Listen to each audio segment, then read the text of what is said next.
Radio 2000 98.5 FM Community Program. सामाजिक हिंदी कार्यक्रम दर्पण आकाशवाणी 2098.5 FM।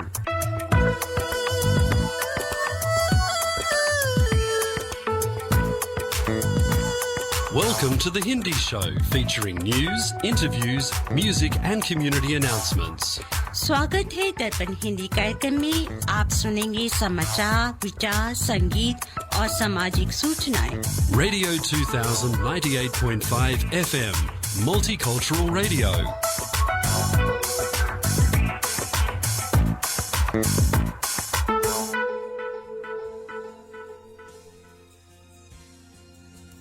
आज रविवार युगाब्द 5124 कलयुग विक्रम संवत 2080 वैशाख महीने के शुक्ल पक्ष की तृतीया 23 अप्रैल 2023 है।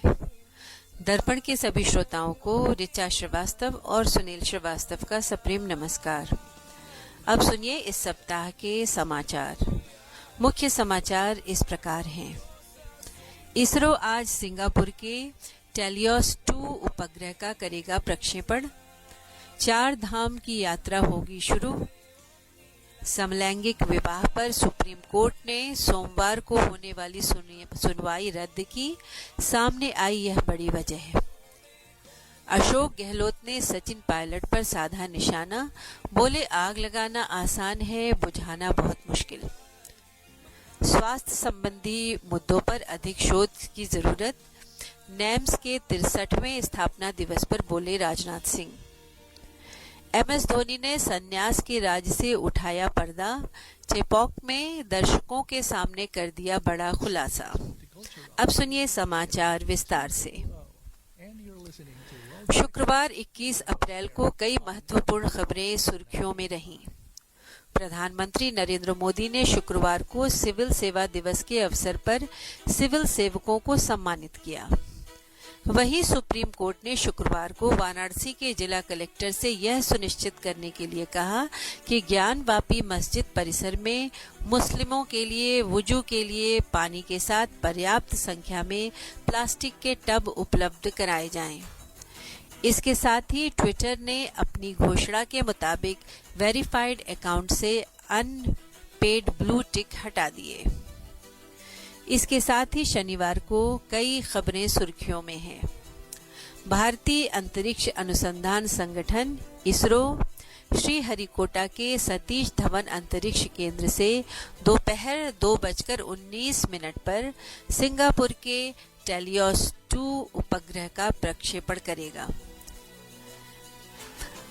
वहीं शनिवार को पूरे भारत में मनाई गई अक्षय तृतीया और ईद का पर्व। समलैंगिक विवाह को कानूनी मान्यता देने की मांग संबंधी याचिकाओं पर संविधान पीठ में सोमवार को निर्धारित सुनवाई रद्द हो गई। शुक्रवार देर रात जारी बयान में बताया गया कि जस्टिस संजय किशन कौल और जस्टिस S रविंद्र भट्ट की अनुपलब्धता की वजह से सोमवार को उक्त संविधान पीठ में सुनवाई नहीं हो सकेगी। राजस्थान के मुख्यमंत्री अशोक गहलोत ने शुक्रवार को कहा कि कांग्रेस कार्यकर्ताओं और नेताओं को कुछ ऐसा नहीं करना चाहिए जिससे पार्टी को नुकसान हो। गहलोत की टिप्पणी को उनके पूर्व डिप्टी सचिन पायलट पर परोक्ष हमले के रूप में देखा जा रहा है। सचिन पायलट भ्रष्टाचार के मामलों में राज्य सरकार की कथित निष्क्रियता पर सवाल उठाते रहे हैं। रक्षा मंत्री राजनाथ सिंह ने शुक्रवार को चिकित्सा बिरादरी से जन स्वास्थ्य संबंधी मुद्दों पर शोध के लिए अधिक ध्यान देने का आह्वान किया है।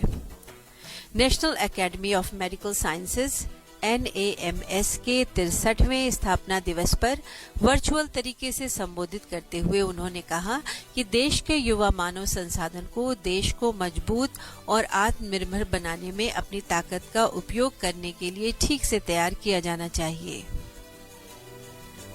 IPL 2023 का 29वां मुकाबला शुक्रवार को चेपॉक में खेला गया है। मैच में चेन्नई सुपर किंग्स का सामना सनराइजर्स हैदराबाद से हुआ। चेन्नई सुपर किंग्स ने इस मैच में बेहतरीन प्रदर्शन करते हुए हैदराबाद के खिलाफ 7 विकेट से जीत दर्ज की। जडेजा ने बेहतरीन गेंद को तो डेवोन कावने ने नाबाद अर्धशतक जड़ा। इस जीत के बाद धोनी ने आईपीएल के संन्यास की अटकलों को विराम लगा दिया। उन्होंने साफ कह दिया कि यह आईपीएल उनका आखिरी आईपीएल हो सकता है। मैच जीतने के बाद एमएस धोनी ने कहा, यह मेरे कैरियर का लास्ट फेज है। इसका लुत्फ उठाते हुए मैं काफी खुश हूँ। 2 वर्ष के बाद फैंस को मैदान पर आने का मौका मिला। प्रशंसकों ने हमें बहुत प्यार और आत्मीयता से नवाजा है। मुझे सुनने के लिए देर से स्टेडियम छोड़ते हैं। अब सुनिए वाणिज्य समाचार। इस सप्ताह दिल्ली सर्राफा बाजार बंद होने तक स्टैंडर्ड सोने का भाव रहा 43,220 रुपए प्रति 10 ग्राम। यूएस डॉलर की विनिमय दर थी 82 रुपए 6 पैसे और ऑस्ट्रेलियन डॉलर 54 रुपए 92 पैसे। इसी के साथ आज के समाचार समाप्त हुए। आप सुन रहे हैं दर्पण हिंदी कार्यक्रम रेडियो 2000 FM 98.5 मेगाहर्ट्ज पर। आज आपके साथ स्टूडियो में हैं ऋचा श्रीवास्तव, सुनील श्रीवास्तव और हम आपको मिलवाएंगे कुछ गेस्ट से, doctor Bhavna and Prageet Kunwar, remembering Mahakavi Shri कुंवर बेचैन जी ऑन हिज सेकंड पुण्यतिथि। श्री सेवा सिंह गीता महोत्सव, इस पे भी हम चर्चा करेंगे, लेकिन इससे पहले सुनते हैं आज का विचार ऋचा जी से। जी हाँ श्रोताओं, आज का विचार सुनने से पहले सभी श्रोताओं को अक्षय तृतीया और ईद की अनंत शुभकामनाएं और उम्मीद है कि आप अच्छे से त्योहार मना रहे होंगे। श्रोताओं, हमें खेद है कि आज तकनीकी खराबी के कारण प्रोग्राम थोड़ा देर से शुरू हो चुका। इसके लिए हमें बहुत अफसोस है। तो चलिए कार्यक्रम की शुरुआत करते हैं और सबसे पहले सुनते हैं आज का विचार। व्यवहार अगर अच्छा है तो मन ही मंदिर है। आहार अगर अच्छा है तो तन ही मंदिर है। विचार अगर अच्छे हैं तो मस्तिष्क ही मंदिर है और ये तीनों अगर अच्छे हैं तो जीवन ही मंदिर है।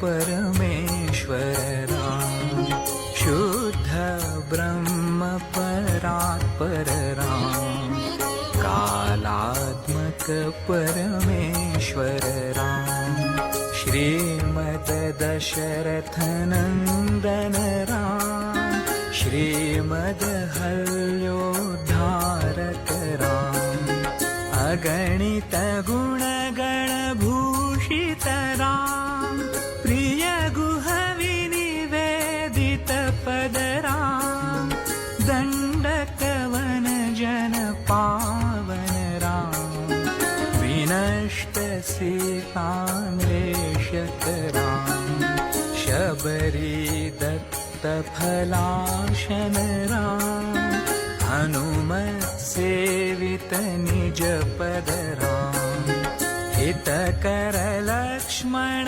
संयुत राम, कपिवर संतत संस्कृत राम, सीता प्राणाधारक राम, दुष्ट दशानन दूषित राम, कपिवर वचनाश्वासित राम, पर्वत सेतु निबंधक राम, संहृत दशमुख रावण राम सीता दर्शन मोदित राम पुष्पकयानारोहण राम भरत प्राण प्रियकर राम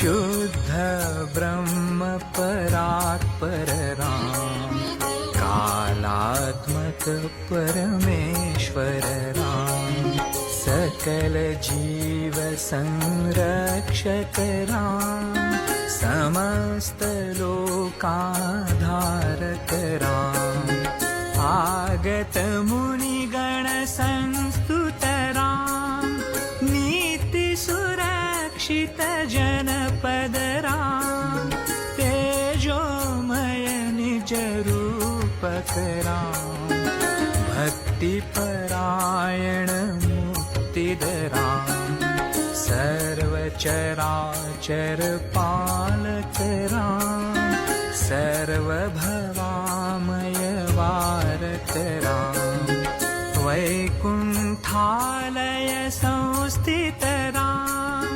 नित्यानन्द पदस्थित राम राम राम जय राजा राम सीता राम जय सीता राम सीता राम जय सीता राम सीता राम जय सीता राम सीता राम जय सीता राम सीता राम जय सीता राम सीता राम जय सीता राम सीता राम जय सीता राम सीता राम जय सीता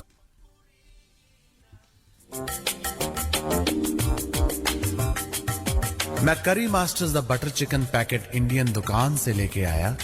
ना मैं लहसुन, ना प्याज, ना अदरक, ना कोई मिर्च मसाला पाया। मैंने जब बनाकर अपनी पत्नी को खिलाया, उसने मुझे पति से पति देव बनाया और करी मास्टर्स के बारे में सारे शहर को बताया।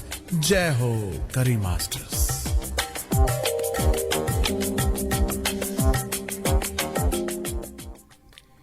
ये था हमारे स्पॉन्सर करी मास्टर्स का संदेश।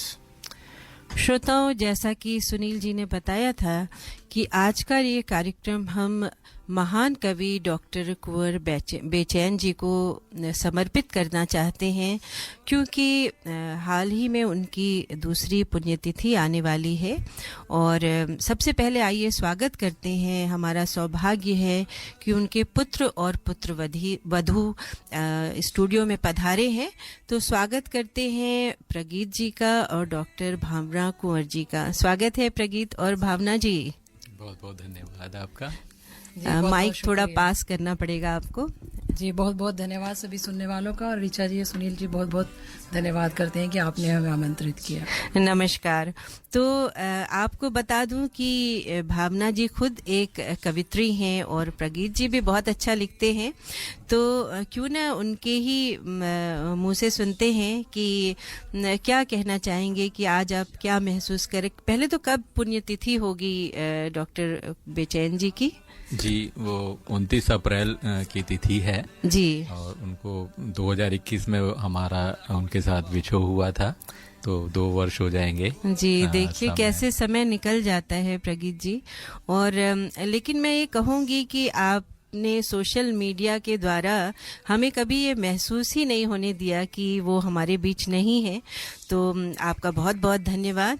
तो क्यों ना उनके बारे में बात करने के पहले उनका एक आपको गीत सुनाते हैं, जो कि एक पुराना गीत है। और प्रगीत जी, उनका लिखा हुआ है क्या? जी, उन्हीं का लिखा हुआ है, उन्हीं की आवाज में है। अच्छा। और संगीतबद्ध है, तो एक उनका वीडियो एल्बम आया था जी, उससे ये गीत है। अच्छा। तो आज तक भी वो गीत मतलब काफी प्रसिद्ध रहा था उनका। चलिए, श्रोताओं को अच्छा तो पहले ये गीत सुनते हैं और फिर उसके बारे में जानते हैं। जी।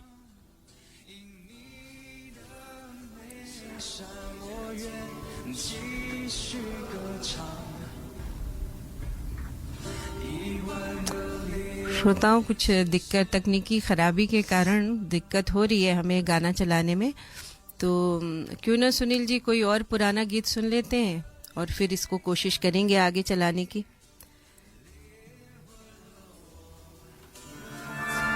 कान्हा की मुरली ऐसो जिया में छन छन बाजे रे, छोड़ के सुध बुध मेरा हुई रे, छोड़ के सुध बुध मेरा हुई रे, ऐसो मगन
घर से निकलते ही कुछ दूर चलते ही रास्ते में है उसका घर। कल सुबह देखा तो बाल बनाती वो खिड़की में आई नजर। घर से निकलते ही कुछ दूर चलते ही रास्ते में है उसका घर। कल सुबह देखा तो बाल बनाती वो खिड़की में आई नजर। घर से निकलते ही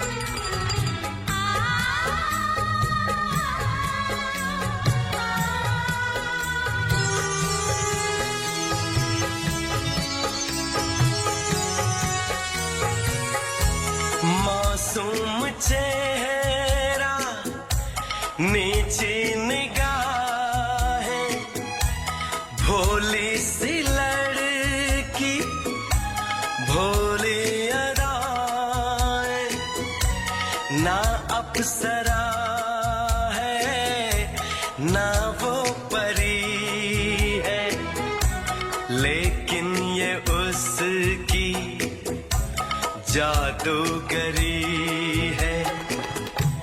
दीवाना करते वो एक रंग भरते वो, शर्मा के देखे जिधर।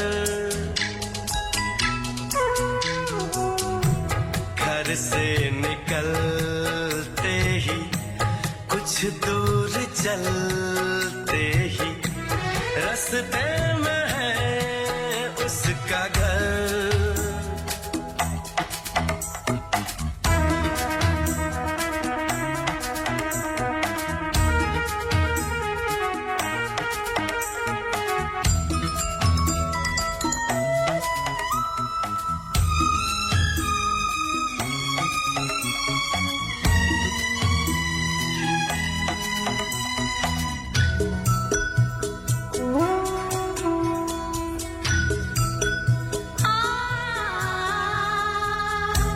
करता हूँ उसके घर के मैं फेरे, हंसने लगे हैं अब दोस्त मेरे।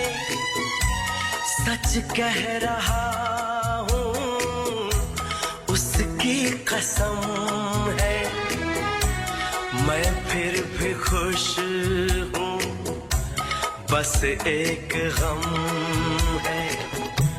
जिसे प्यार करता हूँ मैं, जिस पे मरता हूँ उसको नहीं है खबर।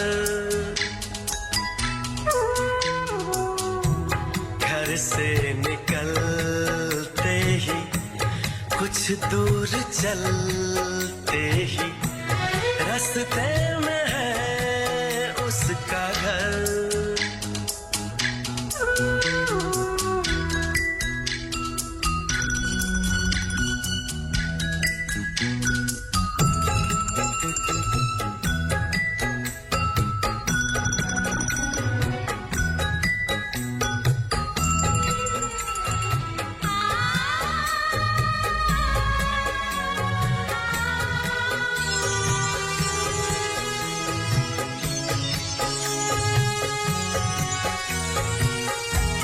लड़की है जैसे कोई पहेली, कल जो मिली मुझको उसकी सहेली।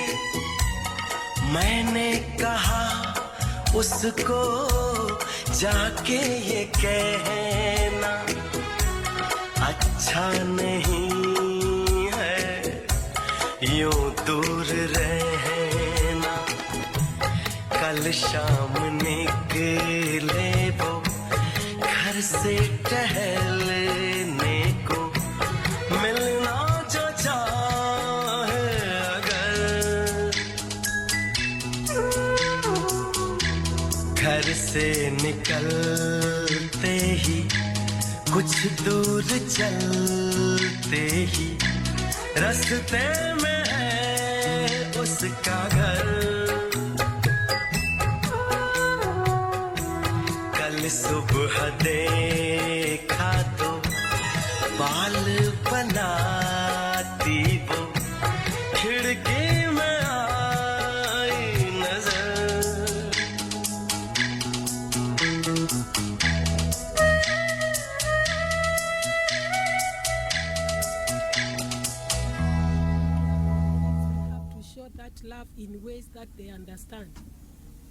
श्रोताओं, आज हम दर्पण स्टूडियो पर कविवर श्री कुंवर बेचैन जी की द्वितीय पुण्यतिथि मना रहे हैं। दर्पण परिवार की ओर से श्रद्धा सुमन और शत शत नमन। आपको बताया है कि आज स्टूडियो में प्रगीत जी और भावना जी पधारे हैं तो क्यों न कार्यक्रम की शुरुआत कुंवर जी की एक कविता से करते हैं। प्रगीत जी, अगर आपकी आवाज में हो जाए ये कविता तो बहुत ही सुंदर लगेगा। बहुत बहुत आभार ऋचा जी।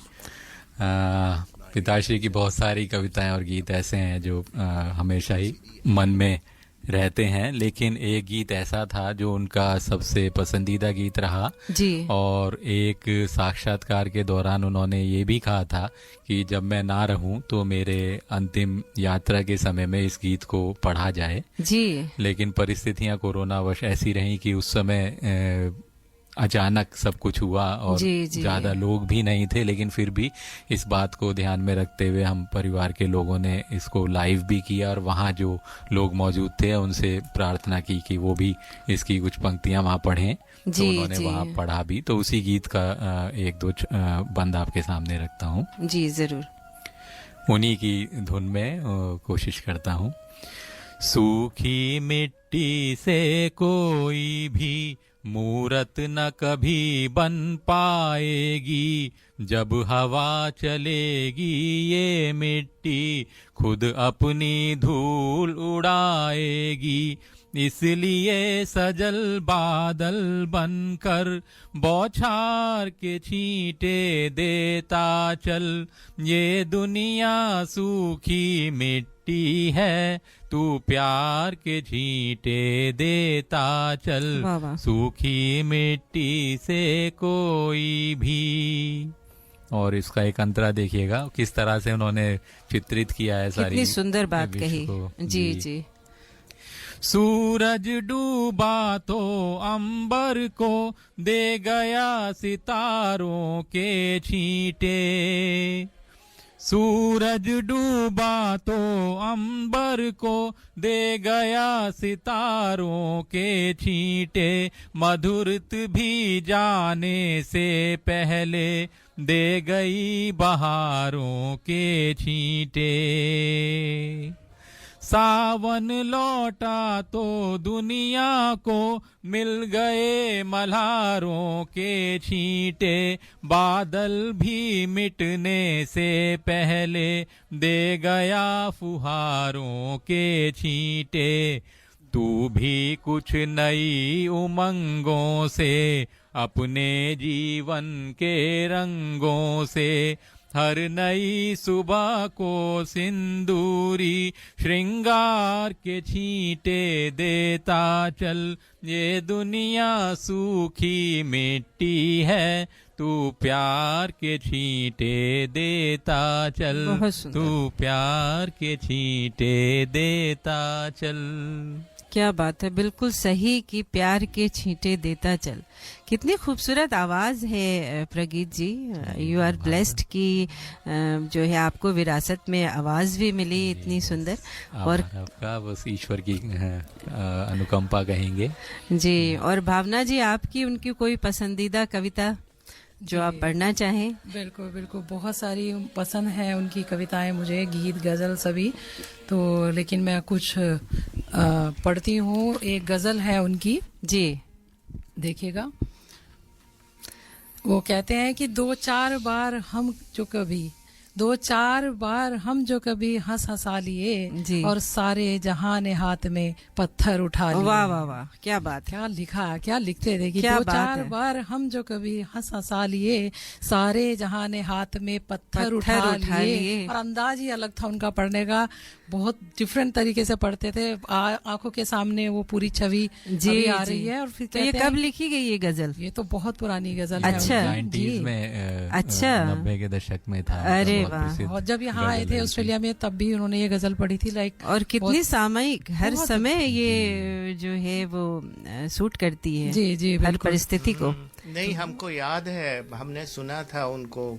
जी जी हाँ, आप लोग मौजूद प्रोग्राम में। और ऋचा जी ने भी तो गीत उनका प्रस्तुत किया था उस टाइम जी। तो गजल पूरी फिर करती हूँ कि दो चार बार हम जो कभी हंस हंसा लिए, और हंसते हुए गाते थे और कहते सारे जहां ने हाथ में पत्थर उठा लिए, और रहते हमारे पास तो ये टूटते जरूर, रहते हमारे पास तो ये टूटते जरूर, अच्छा किया जो आपने सपने चुरा लिए। वाह वाह वाह, अच्छा किया जो आपने सपने चुरा लिए। क्या बात है।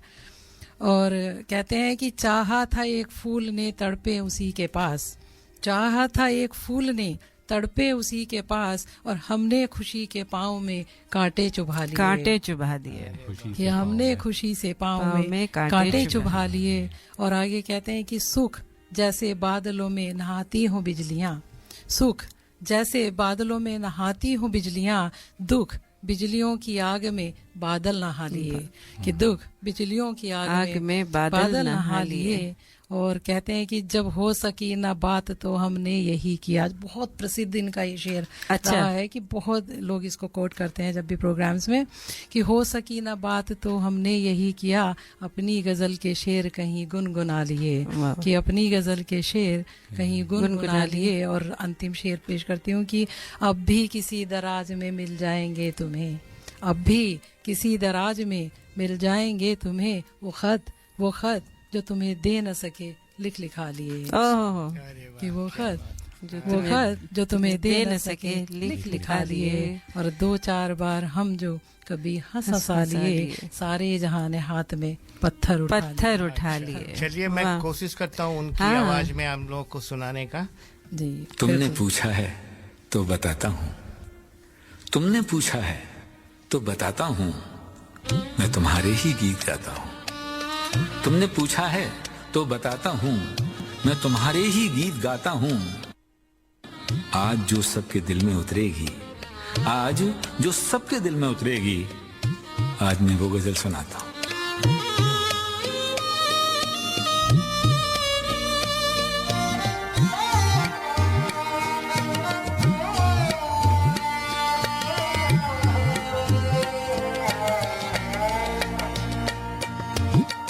देके तन्हाई का मेला चल दिए, देके तन्हाई का मेला चल दिए, छोड़कर मुझको अकेला, छोड़कर मुझको अकेला चल दिए, देख के तन्हाई का मेला चल दिए, देख के तन्हाई का मेला।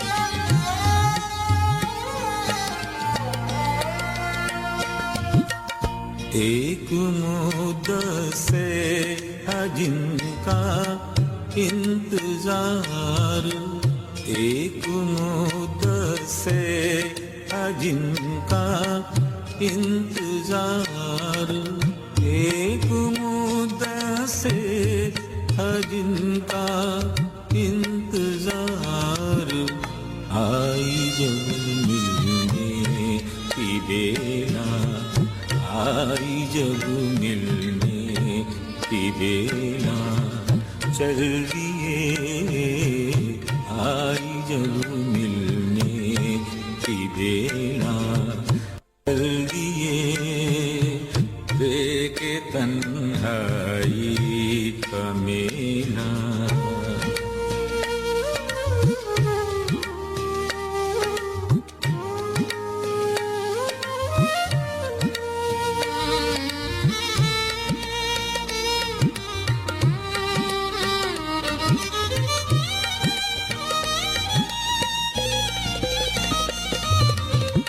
प्यार करने वालों को ये क्या हुआ, प्यार करने वालों को ये क्या हुआ, प्यार करने वालों को ये क्या हुआ, दिल से कोई खेल खेला, दिल से कोई खेल खेला चल दिए दिल से कोई खेल खेला चल दिए बेके तन्हाई का मेला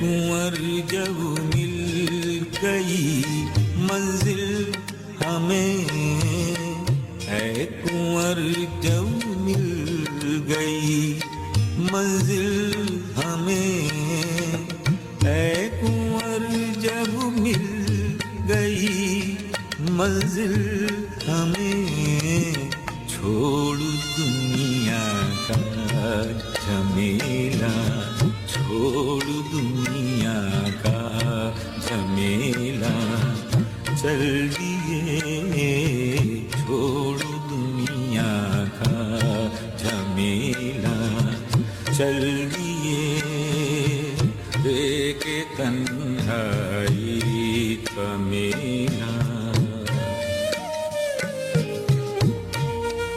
न खुशियां दी न गम बांटा किसी का न खुशियां दी न गम बांटा किसी का तो क्या मतलब है ऐसी जिंदगी का न खुशियां दी न गम बांटा किसी का तो क्या मतलब है ऐसी जिंदगी का नए लोगों हमें भी गाइएगा नए लोगों हमें भी गाइएगा कुंवर हम गीत हैं इसी ही सदी का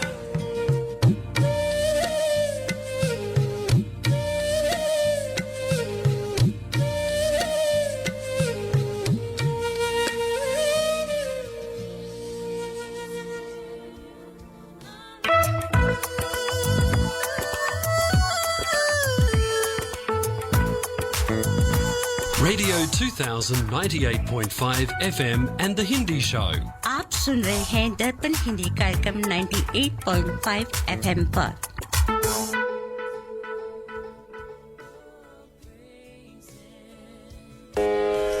In Australia, if you're looking for a trusted banking partner who can connect you with your dear ones in India, then reach out to State Bank of India in Australia.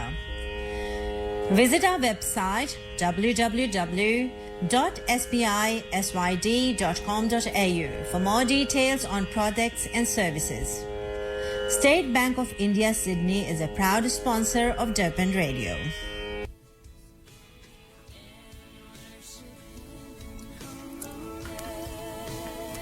NEMBC media द्वारा निर्मित नवीनतम समाचारों में आपका स्वागत है।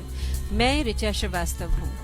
कमजोर विकास को चलाने के लिए बोझ तले दबे परिवार, आर्थिक गतिविधि का एक प्रमुख संकेतक नीचे प्रवृत्ति वृद्धि की विस्तारित अवधि की भविष्यवाणी कर रहा है, क्योंकि ब्याज दर में वृद्धि और जीवन यापन की लागत का पूर्ण प्रभाव ऑस्ट्रेलियाई परिवारों पर अपना असर डालता है। संकेतक, जिससे अग्रणी सूचकांक के रूप में जाना जाता है, का उपयोग वेस्टपैक बैंक द्वारा दीर्घकालिक प्रवृत्ति के सापेक्ष अगले 3 से 9 महीनों में आर्थिक गतिविधि की गति को मापने के लिए किया जाता है। सूचकांक अब लगातार 8 नकारात्मक रीडिंग लौटा चुका है, जो ऑस्ट्रेलियाई अर्थव्यवस्था के लिए नीचे औसत वृद्धि की प्रवृत्ति की ओर इशारा करता है, जबकि सूचकांक एक औपचारिक मंदी का संकेत नहीं देता है। उच्च आवर्जन आंकड़ों की वापसी का मतलब है कि प्रति व्यक्ति आर्थिक उत्पादन 2023 में अनुबंधित होने की संभावना है। हालांकि सूचकांक 2024 को कवर नहीं करता है। बढ़ती ब्याज दरों और उच्च जीवन लागत के चल रहे प्रभावों के कारण वेस्टपैक के अर्थशास्त्री एक और वर्ष की कमी की भविष्यवाणी कर रहे हैं। विदेशी हस्तक्षेप से उत्पन्न सुरक्षा जोखिमों की जांच की जाएगी।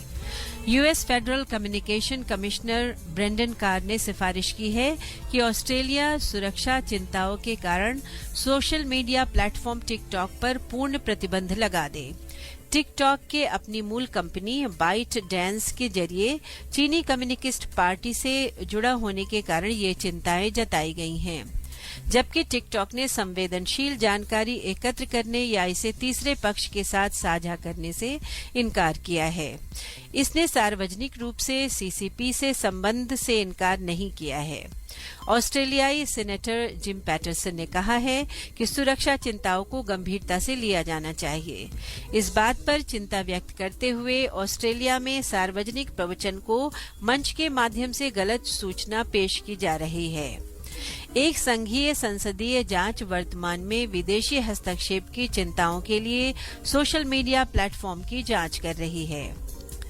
इलेक्ट्रिक कारों की आवक पर एक्सीलरेटर दबाने की नई नीति। संघीय सरकार ने एक ऐसी नीति लाने का वादा किया है जिसके लिए ऑस्ट्रेलिया में ईंधन दक्षता मानकों को पूरा करने के लिए नए वाहनों की आवश्यकता होगी। सरकार की घोषणा पिछले साल के राष्ट्रीय इलेक्ट्रिक वाहन रणनीति परामर्श के बाद की है, जिसने सैकड़ों प्रस्तुतियां आकर्षित की। ईंधन दक्षता मानकों की कमी का मतलब है कि खरीद के लिए कम इलेक्ट्रॉनिक वाहन उपलब्ध हैं। इसका मतलब है कि यूरोप और चीन की तुलना में ऑस्ट्रेलिया इलेक्ट्रिक वाहनों की बिक्री में पिछड़ रहा है। नीति का उद्देश्य कम उत्सर्जन वाले वाहनों के आयात को प्रोत्साहन करना और देश की सड़कों पर वाहनों के कार्बन फुटप्रिंट को कम करना है। नीति केवल ऑस्ट्रेलिया में बेचे जाने वाले वाहनों पर लागू होगी और सड़क पर पहले से चल रहे वाहनों को प्रभावित नहीं करेगी। वुडसाइड का कहना है कि गठबंधन ने जलवायु नीति को प्रभावित करने का अवसर गंवा दिया। वुडसाइड पेट्रोलियम के मुख्य कार्यकारी मैगोनील ने कहा है कि जलवायु नीति पर सरकार के साथ बातचीत करने पर पीटर डंटन ने इनकार से इस क्षेत्र की अनिश्चितता का द्वार खोल दिया है। मैं ऋचा श्रीवास्तव हूँ। कृपया अगली बार अधिक समाचारों के लिए हमसे जुड़े रहें, सुरक्षित रहें। यह खबर आपके लिए नेशनल एथनिक एवं मल्टीकल्चरल ब्रॉडकास्टर काउंसिल द्वारा लाई गई है। Work, home, kids. Oh, life is so busy. Where is the time to cook? With Curry Master's complete curry mix, it's ready to cook with 3 simple steps and the curry is ready. It's so easy. They have huge variety to choose from. Their vegan butter chicken and Thai tofu curry is a big hit. Available at all Indian grocery stores. Thank God it's available at all Indian grocery stores. ये था हमारे sponsor करी masters का संदेश।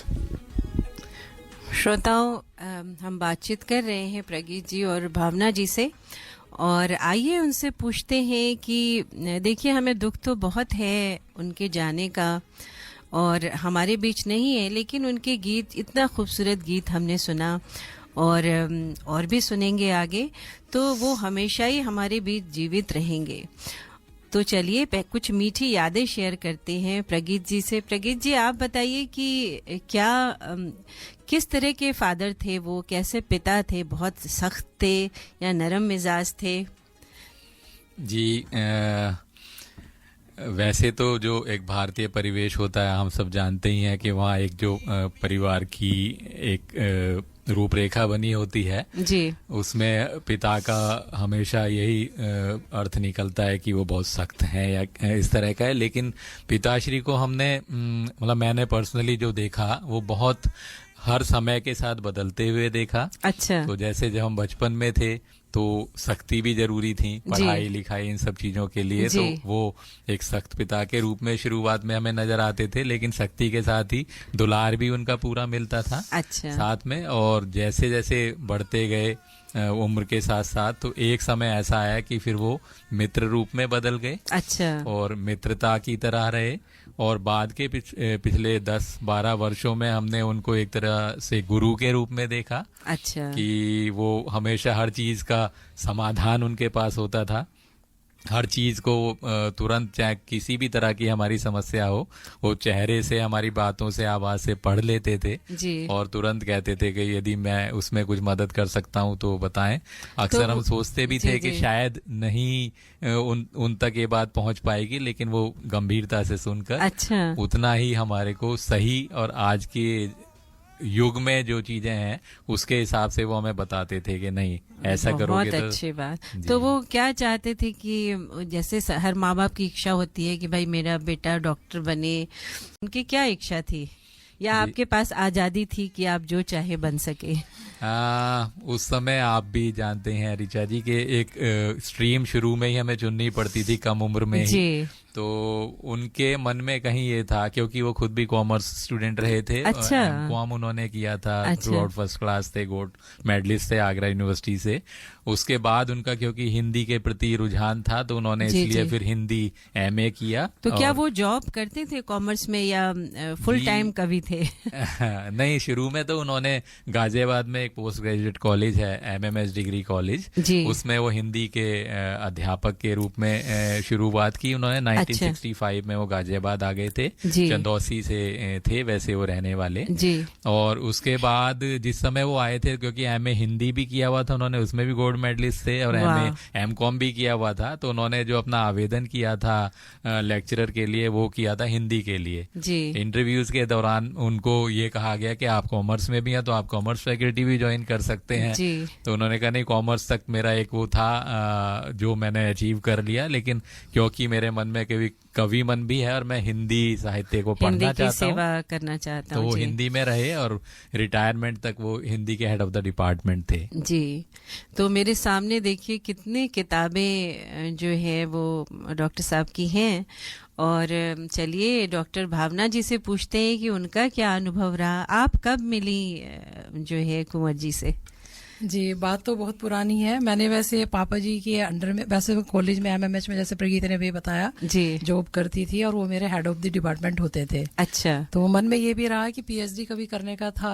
हमारे यहाँ अक्सर ये होता है कि जब हम पढ़ रहे होते हैं तो पेरेंट्स ये कह देते हैं कि शादी के बाद करना, 5 साल की डिग्री है एमए। क्योंकि मैंने एमए हिंदी किया, संस्कृत से किया, बीएड किया, तो पीएचडी के लिए होता था। तो मैं पापा जी से मिली और तो जरूर आप उनकी कविताओं की फैन रही होंगी, तभी इच्छा थी मन में कि भाई उनके अंडर में ही रिसर्च करूं। जी जी बिल्कुल, क्योंकि मुझे गजल का बहुत पहले से ही था और कवि सम्मेलन मैं और मेरे पापा बहुत सुना करते थे। अच्छा। क्योंकि मेरे पापा जी भी इसी से जुड़े हैं, हिंदी संस्कृत साहित्य परिवार होने के नाते, तो मैं और पापा जी देखा करते थे कवि सम्मेलन। तब से मैं उनको, वैसे तो मैं तब से जानती हूँ। अच्छा। उनकी गजलें और उनके गीत मुझे बहुत प्रभावित करते थे। तो कैसा अनुभव रहा आपका? जी बहुत अच्छा, क्योंकि जब मैं उनसे मिली तो उन्होंने पूछा किस पे आपको पीएचडी करनी है, गीत पे, गजल पे? तो गजल मेरा पसंदीदा सब्जेक्ट रहा है। तो अच्छा। जो चुनाव किया था, मेरा जो विषय था साठोत्तरी हिंदी गजल में विद्रोह के स्वर, ये सुझाव उन्होंने ही दिया था और मैंने पीएचडी उन्हीं के अंडर में शुरू की, क्योंकि ये कॉलेज क्या टॉपिक था, विद्रोह के स्वर गजल में है? जी जी बिल्कुल, जैसे राजनीतिक आर्थिक जो भी विद्रोह था, मतलब बहुत बोल्ड सब्जेक्ट है कि इसको अटेम्प्ट करना। जी जी बिल्कुल। तो बस हालात ये रहे कि क्योंकि पापा बिजी बहुत रहते थे जी, वो प्रोग्राम्स भी और वो सब भी, तो उनके अंडर में वो कंप्लीट तो नहीं हो पाई, क्योंकि सजेशन हुआ और फिर मैंने काम उस पर बहुत किया। तो उन्होंने मुझे सलाह दी कि आप जो है किसी गुरु को, लाइक मेरे जो हिंदी के लेक्चरर थे जो जिनसे मैंने एमए हिंदी किया था, कि उनके अंडर में आप कर लें। तो फिर मैंने ट्रांसफर कर ली, क्योंकि उनके पास टाइम ही नहीं होता था। जी जी। तो ये मुझे लगा, लेकिन क्योंकि सारी गाइडेंस तो पापा ने ही दी थी, तो आज भी मुझे लगता यही है कि मैंने उन्हीं के अंडर में किया। सिर्फ नाम के लिए मेरे जो टीचर थे जो एमए के, उनका नाम उस पे। तो आपके वो ससुर भी रहे तो किस सख्त थे वो, या? नहीं बिल्कुल भी नहीं। मैं तो बल्कि ये कहूंगी कि जैसे वो थे ससुर के नाते, तो मेरे तो पिता से भी ज्यादा, मेरे पिता जो मेरे पापा हैं जिन्होंने मुझे जन्म दिया, वो भी बहुत फ्रेंडली हैं, मेरे मित्र की तरह हैं, लेकिन उनसे भी ज्यादा मित्रता मेरे जो फादर इन लॉ हैं। तो मैं कहूंगी कि हर, मतलब डिमांडिंग नहीं थे कि भाई ये खाना बनाओ, और बिल्कुल भी नहीं। और बल्कि जो लड़कियां होंगी जो सोचती होंगी, मैं कहूंगी किसी को ऐसे पिता के रूप में ससुर मिले तो बड़ा सौभाग्य की बात है। और मैं बहुत खुशी का और बहुत गर्व का अनुभव करती हूँ कि वो मेरे जी बहुत सौभाग्यशाली समझते हैं। बहुत अच्छे थे। और कैसे ग्रैंडफादर थे प्रगीत जी वो?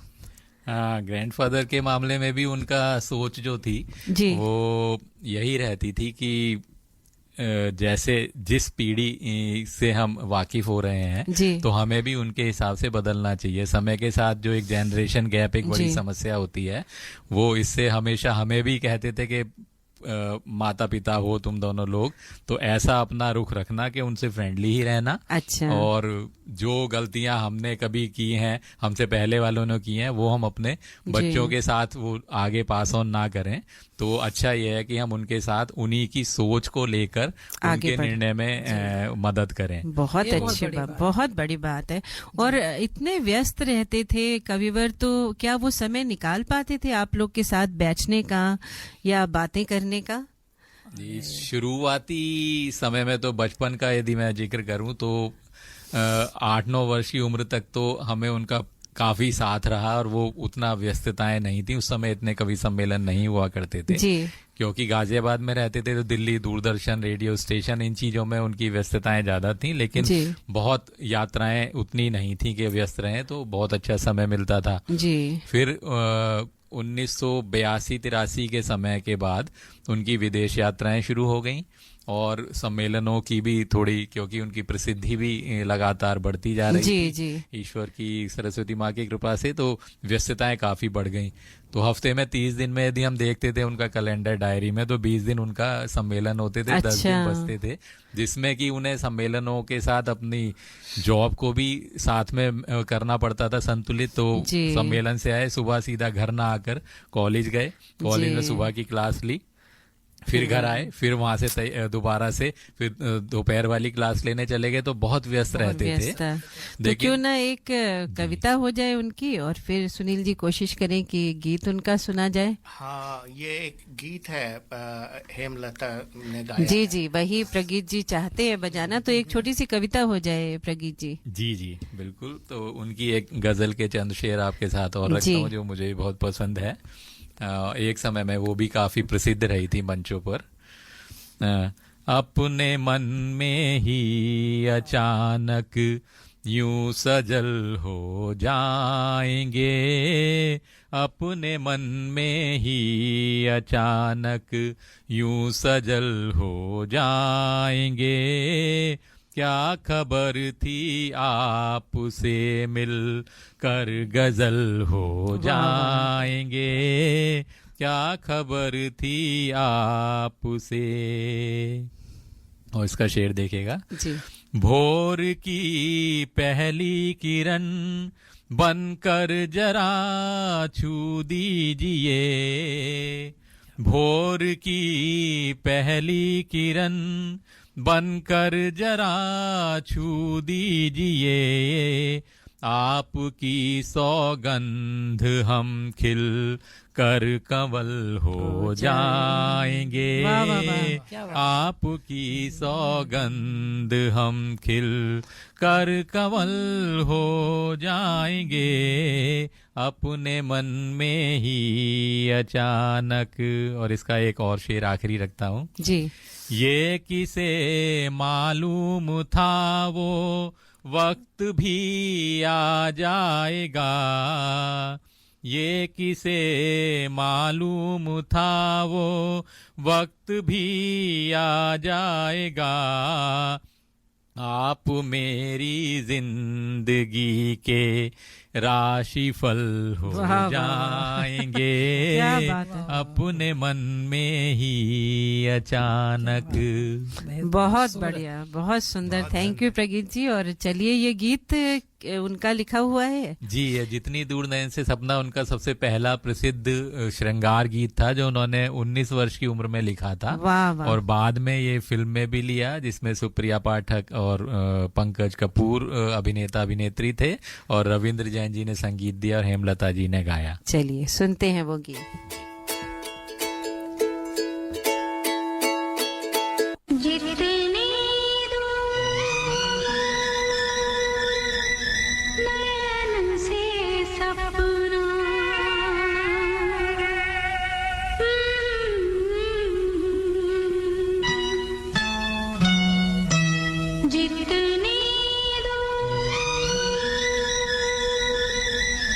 अधर से हंसना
Every Sunday, listen to the Hindi show 98.5 FM Radio 2000.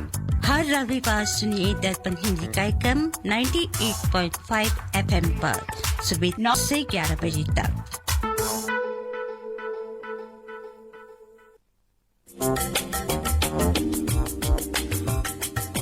मैं करी masters the butter chicken packet Indian दुकान से लेके आया। ना मैं लहसुन, ना प्याज, ना अदरक, ना कोई मिर्च मसाला पाया। मैंने जब बनाकर अपनी पत्नी को खिलाया, उसने मुझे पति से पति देव बनाया और करी मास्टर्स के बारे में सारे शहर को बताया। जय हो करी मास्टर्स।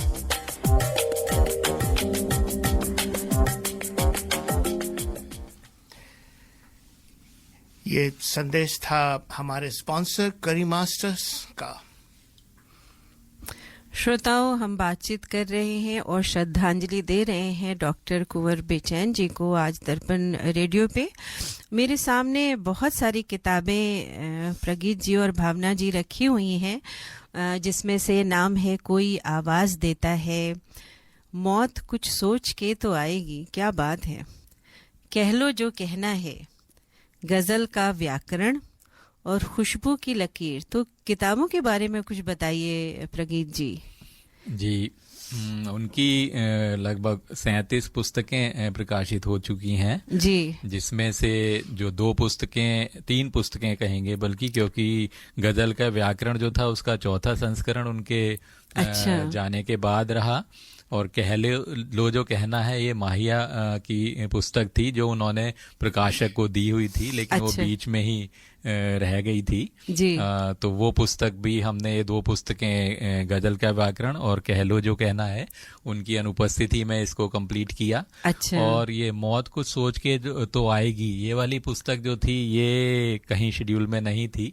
अच्छा। ये उस वक्त की बात है जब वो हॉस्पिटल में थे, तो बाल मन की तरह थोड़ा वो घबराते थे कि क्या कैसे, हम भी अंदर से डरे हुए थे, लेकिन उन्हें हमें हिम्मत देनी थी, तो हमने उनको उलझाया कि आपका लेखन और वो सब चीजें आप उसी में ही अपने व्यस्त रहिएगा। तो उन्होंने जो उस समय गजलें गीत लिखे हॉस्पिटल बेड पर, अच्छा, मोबाइल पर, वो जो हमसे शेयर करते थे उसको संग्रहित करके हमने ये पुस्तक उनके बाद लिखी, मतलब जो प्रकाशित की। बिल्कुल, इसके कुछ लाइनें आप जरूर सुनाइएगा जब ये बात खत्म हो जाए हमारी। तो जी जी जी, तो नहीं, इस पुस्तक में बल्कि हमने जो उनकी अधूरी जो गजल थी या कुछ भी जो कुछ था वो भी उसमें हमने लिया है। यदि उन्होंने 2 पंक्तियां लिखी थी, क्योंकि हम उनको कहते थे जब आप हॉस्पिटल से रिलीव हो जाएंगे उसके बाद फिर हम इसके ऊपर पुस्तक पर काम करेंगे, तो कहते थे नहीं अभी ये फाइनल नहीं है, तो अभी मैंने लेटे लेटे जो भी लिखा है, मैं अपनी प्रकाशन से पहले पुस्तक को बहुत ज्यादा 4-5 बार पढ़ता हूँ और सब नियम और वो चीजें देखता हूँ। बताइए कितनी मेहनत करते थे वो अपनी कविताओं के पीछे,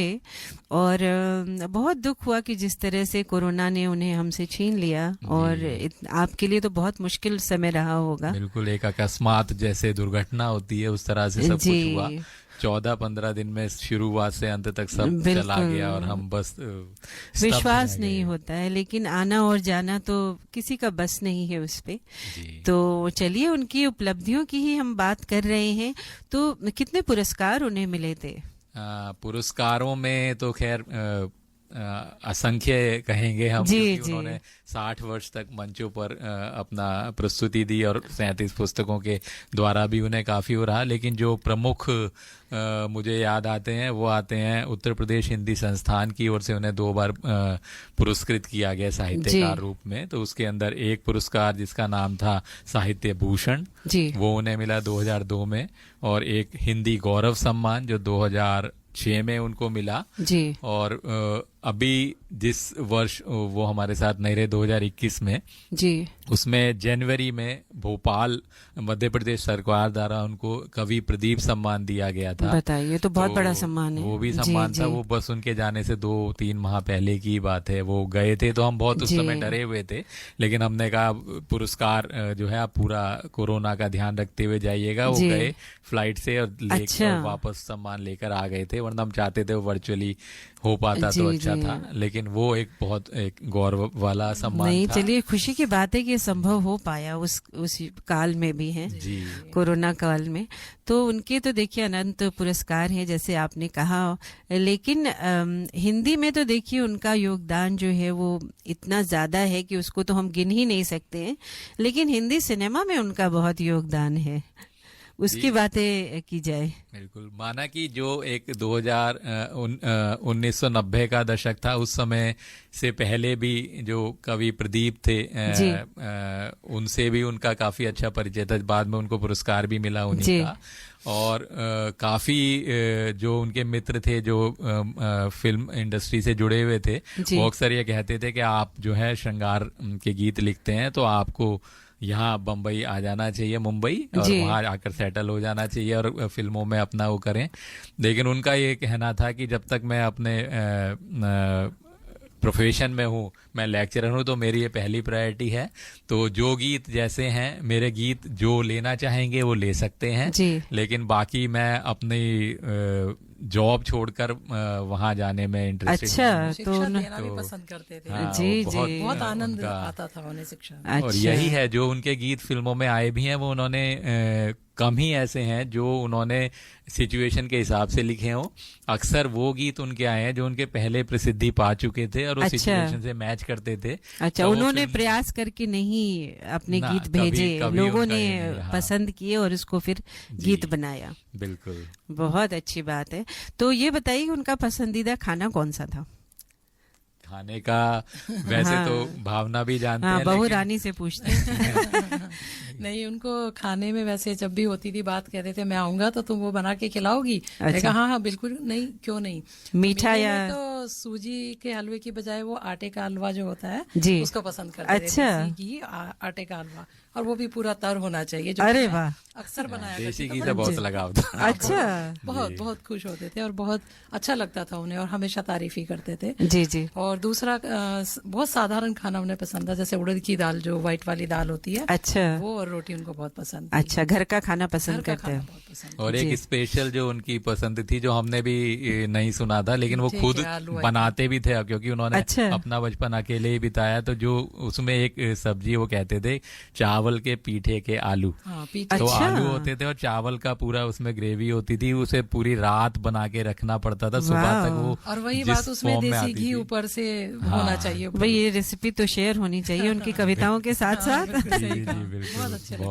और उनका कोई कोट जो वो हमेशा यूज करते थे, कुछ वो बोलते थे, कोई ऐसी बात जी, जैसे कहते हैं ना पंच लाइन। बिल्कुल। तो जो शुरुआती बचपन से हम उनका जो लेटर हेड होता था उस पर एक पंक्ति लिखी होती थी, जो हमें उस समय समझ नहीं आती थी, लेकिन याद हो गई थी। तो उसमें वो कहते थे कि दूसरों से आशा करने का नाम ही दुख है। अच्छा, दूसरों से आशा करने का नाम ही दुख है, और दूसरों की आशा बनने का नाम ही सुख है। वाह वाह वाह, दूसरों की आशा बनने का नाम ही सुख है। और ये सच्चाई है इसमें बड़ी, ये तो बहुत सच्चाई है और सीखने योग्य बात है। और उनका पहनावा, किस तरह का पहनावा वो पसंद करते थे?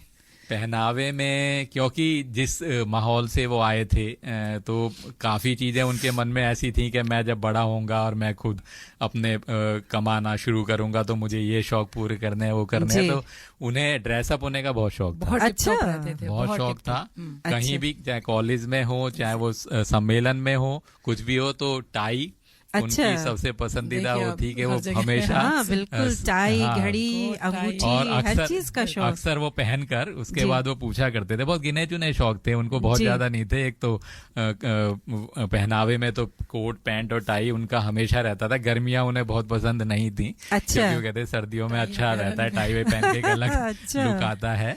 तो मतलब फैशनेबल भी थे जी, इस तरफ बिल्कुल, क्योंकि उनका बचपन जो बीता है बहुत अभावों में बीता, माता पिता थे नहीं।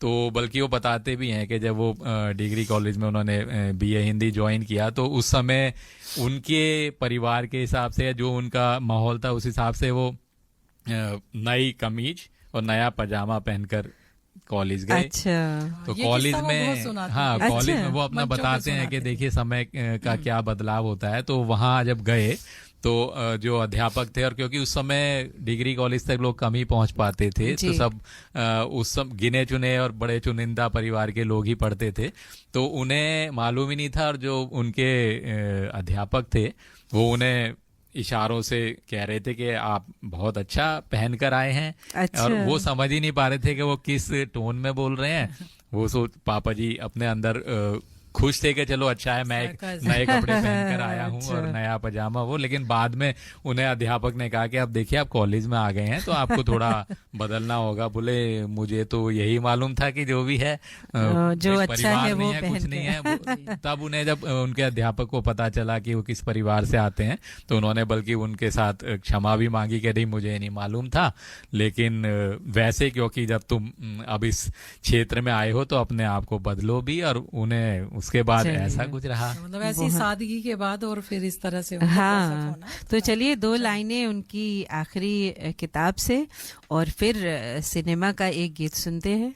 जी, उन्होंने कुछ जो लिखा था वो उसी को पहले ही पेज पर बात थी उनके मोबाइल की, जो पहली पंक्ति कि नकली चीजें भी कभी आ जाती हैं काम, जैसे कि वो दोहा लिखा था उन्होंने कि नकली चीजें भी कभी आ जाती हैं काम और मर्दों को भी दे गई ऑक्सीजन विश्राम। वाह, वही सोच वही उस समय जब वो उनको बाई पेपर थे तो उस समय ऑक्सीजन ही एक जी तो काफी लोगों को इससे आराम मिला और उनको भी उम्मीद थी, तभी उन्होंने ये लिखा कि मर्दों को भी दे गई ऑक्सीजन विश्राम। पर नहीं पता था हमें कि मतलब वो हार जाएंगे यहाँ आकर। और फिर जो उन्होंने 2 लाइन लिखी थी, छोटी छोटी कुछ भी लिखा उन्होंने लाइनें कि माना कुछ भी नहीं बताएगी, कि माना कुछ भी नहीं बताएगी, मौत कुछ सोच के तो आएगी। वाह वाह, तो जो ये लाइनें लिखी इसी के हिसाब से फिर हमने टाइटल बुक का, इस पुस्तक का शीर्षक हमने इसी उससे लिखा, कुछ सोच के तो आएगी। कुछ तो उन्होंने सोचा होगा जो 2 लाइनें लिखी, क्यों ना ये लिख दिया जाए पुस्तक। चलिए फिर सुनते हैं एक सिनेमा का गीत उनका लिखा हुआ। देख चंद्रमा आधा है, रात आधी है, कहीं तेरी मेरी बात भी आधी न है।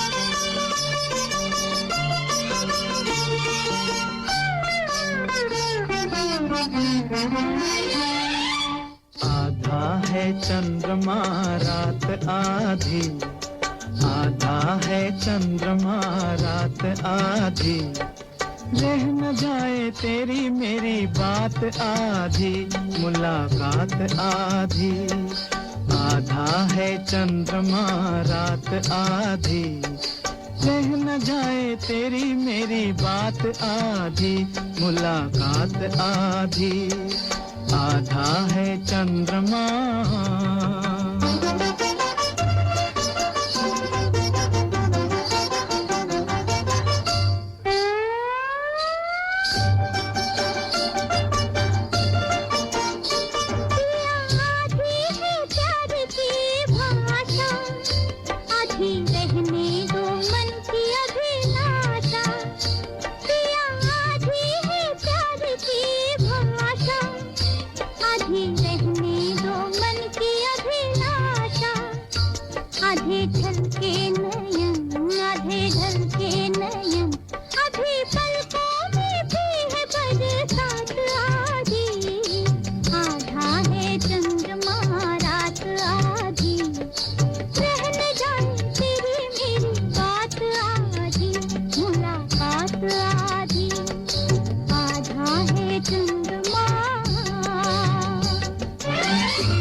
कब तक रहेगी अधूरी, प्यास होगी नहीं क्या ये पूरी।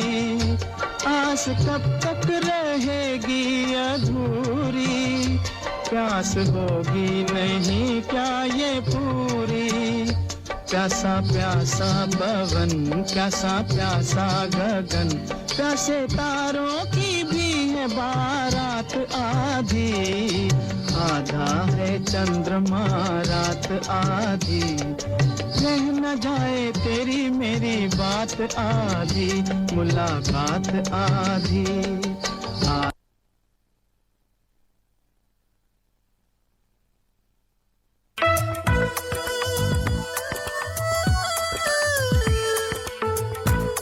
You can listen to community announcements and sponsorships on our website, dapanradio.org.au. आप हमारी सामाजिक सूचनाएं और स्पॉन्सर्स के संदेश हमारे वेबसाइट dapanradio.org.au पर देख सकते हैं। Are you looking for personal or business tax or self-managed super fund account and audit, formation of association, company or trust, cloud accounting with payroll solution with fixed prices? Mention Darpan Radio and get your first visit without any charge. Please contact Forbes Accounting on 8095-9405, that's 8095-9405, or visit our website www.fabc.com.au. Our address is Suite 1, 168 Burwood Road, Burwood. Forbes Accounting and Business Consultants are proud sponsors of Darpan Radio. ये था हमारे sponsor Forbes accounting का संदेश।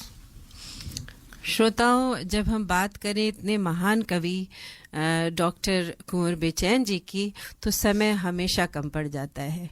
बातें इतनी चीज़ें मैं जानना चाहती थी, लेकिन प्रगीत जी, भावना जी, समय हमेशा जो है वो दगा दे देता है और कम पड़ जाता है। तो ये ज़रूर पूछना चाहूँगी कि कौन सी उनकी बात आपने गांठ बांध के रखी है और उसको आप निभाते हैं। दोनों लोगों से ये पूछना चाहूँगी। जी, उनका हर कविताओं में और गजलों में आपने देखा ही होगा, हर शेर एक संदेश देता है जी। लेकिन जो बचपन से उनकी बातें और हमें समझाते थे वो बिठाकर, वो सारी चीजें ऐसी रहीं कि हर वक्त समय के साथ बदलना, जैसे मैंने आपको बताया, वो तो उनका एक मूल मंत्र था ही कि जहाँ जैसा देश वैसा भेष। ये सब चीजें अपने आप को बदलाव में लाना चाहिए। यही था कि वो तकनीक के साथ भी जुड़े रहते थे, सोशल मीडिया पर भी थे। तो उनका एक शेर मुझे याद आता है जो उनकी इस बात को दर्शाता है कि उनकी क्या सोच थी, कि वो जिसमें लौ है विरोधों में और चमकेगा, वो जिसमें लौ है विरोधों में और चमकेगा, किसी दिए पे अंधेरा उछाल कर देखो, किसी दिए पे अंधेरा उछाल कर देखो। तो उनका कहना था कि जो दुनिया है वो दुनिया ऐसी है कि आपको आलोचनाएं तो मिलनी ही है जी, लेकिन अपने बुद्धि अपने विवेक का इस्तेमाल करके जो आपको ठीक लगे आप उसी राह पर चलिएगा। एक बचपन से वो कहानी सुनाते थे, आप सबने भी सुनी होगी, पंचतंत्र की एक कहानी है कि धोबी का बेटा और वो गधे को लेके चले हैं, और पहले वो तीनों पैदल चल रहे थे, तो किसी मोड़ पर कुछ लोग मिले, उन्होंने कहा कि बताओ ये कैसे लोग हैं, गधा साथ है फिर भी ये दोनों जो है पैदल चल रहे हैं। तो एक उसमें बैठ गया ऊपर, तो उन्होंने हर हाल में, मतलब वो हर दोनों बैठ गए, चाहे वो एक पिता बैठा पुत्र बैठा, हर जगह उनको आलोचना ही मिली। तो वो कहते थे दुनिया ऐसी ही है, अपने मन की सुनो और जो आपके बुद्धि विवेक आपको कहे जो सही हो बस वही करना चाहिए। किसी दिए पे लौ उछाल कर किसी दिए पे अंधेरा उछाल कर देखो। वाह, दिया दिन में नहीं चमकता, अंधेरे में ही चमकता है। भावना जी। जी बिल्कुल, वैसे तो काफी प्रगीत ने बताई दिया है, लेकिन कभी कभी मैं मायूस होती थी या दुखी होती थी तो वो एक दो पंक्तियां मेरे सामने रख देते थे। अपने हाथ की लिखी पंक्तियां उन्होंने मुझे दी थी कि होके मायूस न यूं शाम से ढलते रहिए, होके मायूस न यूं शाम से ढलते रहिए, जिंदगी भोर है सूरज से निकलते रहिए, कि जिंदगी भोर है सूरज से निकलते रहिए। तो वो पंक्ति उनके हाथ की लिखी हुई आज भी मेरे पास है, जिसको मैंने अपने फ्रेम करके रखा हुआ है। तो कहते जब भी उदास हो तो ये पंक्तियां देख लो जी। तो ये उदासी के लिए उनकी पंक्तियां हो जाती थी। और जहां तक उसकी बात है कि गांठ बांधने वाली कौन सी बात थी, तो वही बात जो कि दुनिया है टांग खींचती है, पीछे खींचेगी आपको, जैसे आप ऊपर बढ़ते जाओगे। फोकस, बस अपने काम पे फोकस रहिए, जो आपको करना है वो करते रहिए, बाकी कुछ नहीं है। ध्यान ही मत दीजिए कि कौन क्या कह रहा है, काम पे फोकस। और वो कैसे चाहते थे कि दुनिया उन्हें याद रखे। बाकी तो उन्होंने जो अपना साहित्य जो काव्य दिया उसी रूप में ही वो चाहते थे। और जैसे मैंने आपको सूखी मिट्टी पहला गीत उनका सुनाया, तो ये चाहते थे कि जो ये मेरा गीत है एक इस तरीके तक संदेश सब लोगों तक पहुंचे, और जो सकारात्मकता उनके मन में थी, इतना अभावों के बावजूद भी कितने लोगों में नेगेटिविटी आ जाती है, लेकिन उनका कविताओं में, उनकी बोली में, उनके व्यवहार में, उनकी पर्सनैलिटी में एक जो चीज थी वो सबसे बड़ी आज तक भी जो हम सब याद करते हैं सकारात्मकता थी। और वो यही कहते थे कि सकारात्मकता मेरे बाद भी मेरी बनी रहे, यही प्रयास। और इसी रूप में वो अपने आप को चाहते थे कि लोग उन्हें याद रखें। भावना जी और प्रगीत जी, आप आए और इतनी मीठी खट्टी यादें आपने हमारे साथ शेयर की, हमारे श्रोताओं के साथ शेयर की। आप दोनों का बहुत बहुत धन्यवाद। कुंवर जी को भावभीनी श्रद्धांजलि दर्पण परिवार की ओर से धन्यवाद। बहुत बहुत धन्यवाद आपका हमें आज आमंत्रित करने के लिए। चलिए आइए सुनते हैं एक गीत उनका लिखा हुआ।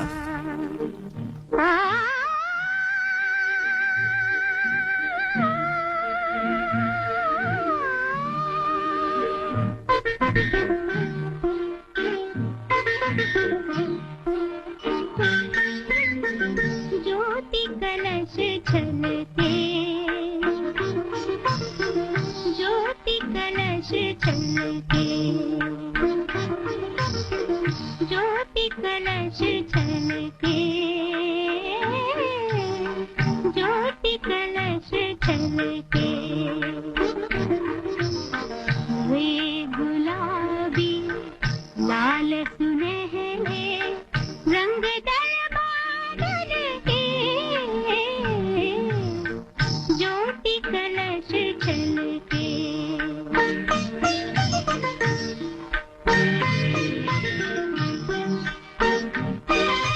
घर आंगन वन उपवन उपवन करती ज्योति अमृत से सिंचन, मंगल घट झलके, मंगल घट झलके, ज्योति कलश छलके।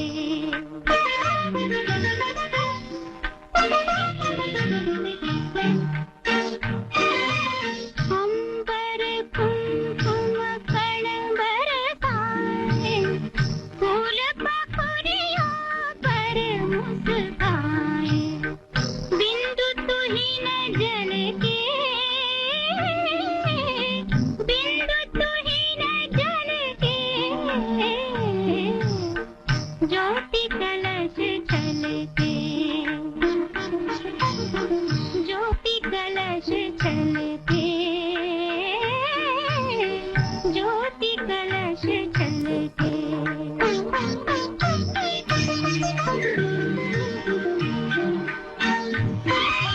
पात पात बिरवा हरियाणा, धरती का मुख हुआ उजाला, सच सपने कल के,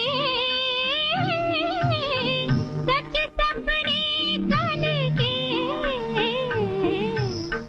ज्योति कलश छलके।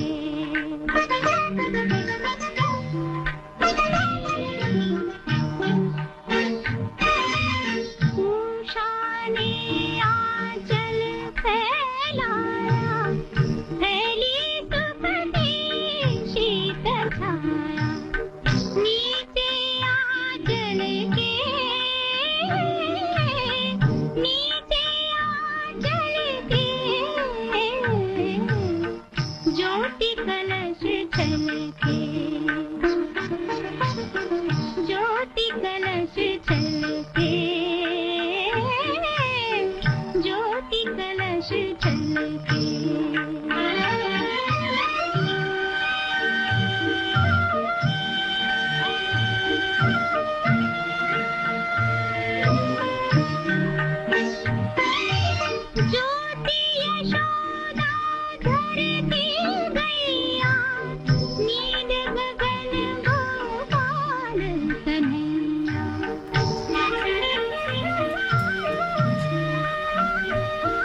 श्रोताओं, अब समय आ गया है कि अपने दूसरे अतिथि से आपको मिलाया जाए। स्टूडियो में मौजूद हैं श्री सेवा सिंह जी। नमस्ते सेवा जी। नमस्ते ऋचा जी, कैसे हैं आप? बहुत अच्छे। और आज हम बात करने जा रहे हैं गीता महोत्सव पर, लेकिन इंटरव्यू शुरू करने के पहले मैं एक लाइन ज़रूर कहना चाहूँगी और उसके बाद इंटरव्यू की शुरुआत करते हैं। कृष्ण से बड़ा कृष्ण का नाम, जो सुमिरे भव पार हो जाए। बनेंगे बिगड़े सारे काम, तो जीवन सफल हो जाए। तो सेवा जी, ऐसा ही है कृष्ण का नाम? बहुत खूब, बहुत खूब। तो आज हम कृष्ण जी की बात कर रहे हैं। गीता तो सब पढ़ते हैं और कृष्ण का नाम तो सब लेते हैं, लेकिन उनसे भी बड़ा है उनका नाम। बहुत सही कहा आपने। तो चलिए बातें शुरू करते हैं और जानते हैं कि गीता महोत्सव आप ऑर्गेनाइज कर रहे हैं और बहुत गर्व की बात है सिडनी के लिए।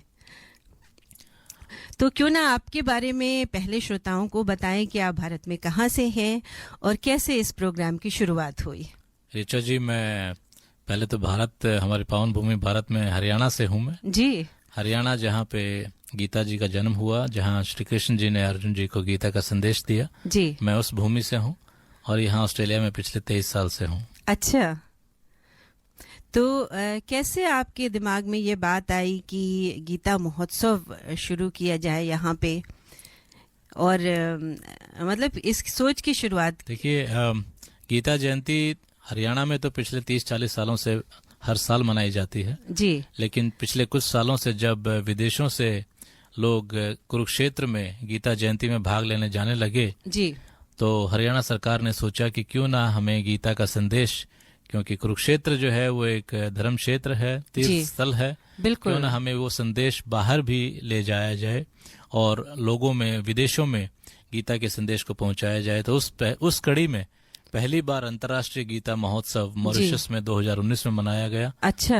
उसके बाद जब वहाँ लंदन से लोग आए थे, उन्होंने देखा कि मॉरिशस में इतने भव्य तरीके से मनाया गया, तो हम भी लंदन में मनाएंगे। अच्छा। और दूसरा अंतर्राष्ट्रीय गीता महोत्सव लंदन में मनाया गया जी। उसके बाद 2020 में ऑस्ट्रेलिया में होना था जी, और सारी तैयारियां हो चुकी थी 21 से 24 मार्च 2020 में, लेकिन उसी समय कोविड हुआ और कोविड के कारण ये कार्यक्रम स्थगित करना पड़ा।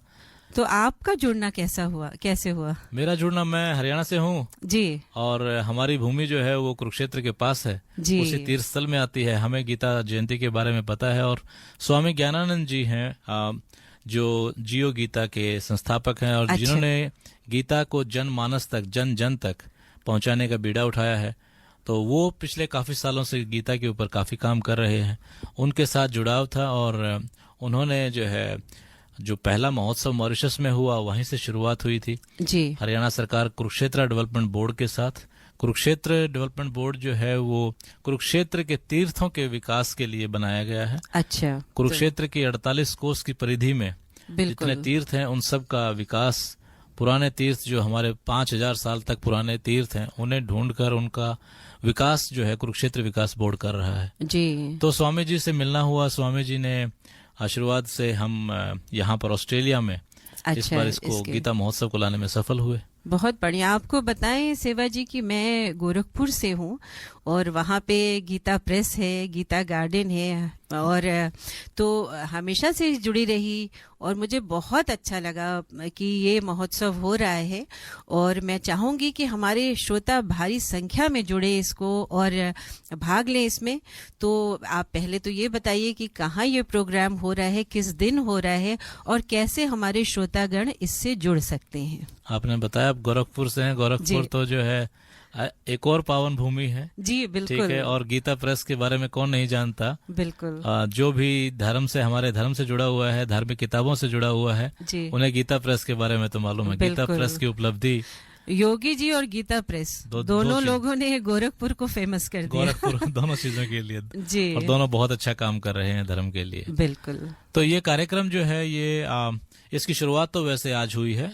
अच्छा। आज कॉम्पिटिशंस हैं बच्चों के, अच्छा। जिसका पिछले 3 हफ्ते से रजिस्ट्रेशन जारी थे जी। आज गीता चैंटिंग, ऐसे कंपटीशन, पेंटिंग कंपटीशन आज वो चल रहे हैं जी। लेकिन इसकी ऑफिशियल ओपनिंग सेरेमनी वो 28 अप्रैल को फेडरल पार्लियामेंट कैनबरा में होगी 10 बजे से सुबह 11:30 बजे तक, जहां पर पार्लियामेंट में गीता जी भेंट की जाएंगी ताकि वो पार्लियामेंट में विराजें। बहुत बढ़िया। वहां पर कुछ संत होंगे और सरकार के प्रतिनिधि होंगे, मंत्री होंगे।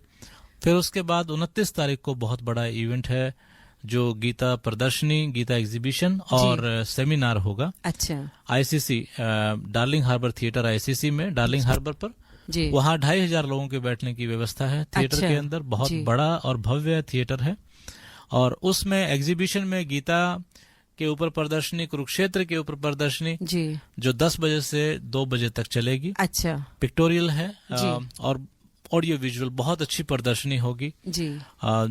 उसके ऊपर दार्शनिकों ने क्या कहा गीता के ऊपर पढ़ने के बाद, उसमें अल्बर्ट आइंस्टाइन है, थोरे जैसे विचारक अच्छा, हैं। उन लोगों ने भी कहा गीता के विषय में। उन लोगों ने गीता पढ़ी है। अच्छा। और उन्होंने गीता के ऊपर अपने विचार दिए हैं जी। अबुल कलाम आजाद जी हैं, बहुत सारी ऐसी शख्सियत हैं जिन्होंने गीता को पढ़ा है और उसके बारे में अपने विचार रखे हैं। बहुत सुंदर। और उसके बाद 11 बजे से 2 बजे तक सेमिनार होगा गीता के ऊपर जी। An epitome of peace, harmony and brotherhood अच्छा। And peace, harmony and fraternity. उसके अंदर बहुत सारे संत आएंगे जो भारत से भी आए हैं, जो यहाँ से भी हैं और बाहर और दूसरे देशों से हैं। तो उन संतों के विचार होंगे गीता के ऊपर, आज के जीवन में गीता किस तरह सार्थक है, उसका क्या महत्व है। तो उन संतों को सुनने के बाद सबको लगेगा कि हाँ, गीता हमारे जीवन में बहुत जरूरी है, बहुत महत्वपूर्ण स्थान। तो कोई खास संत आ रहे हैं जिनका नाम आप लेना चाहें? हाँ जी, मैं 3 संतों का नाम लूंगा। स्वामी गुरु शरणानंद जी, स्वामी ज्ञानानंद जी और स्वामी विज्ञानंद जी।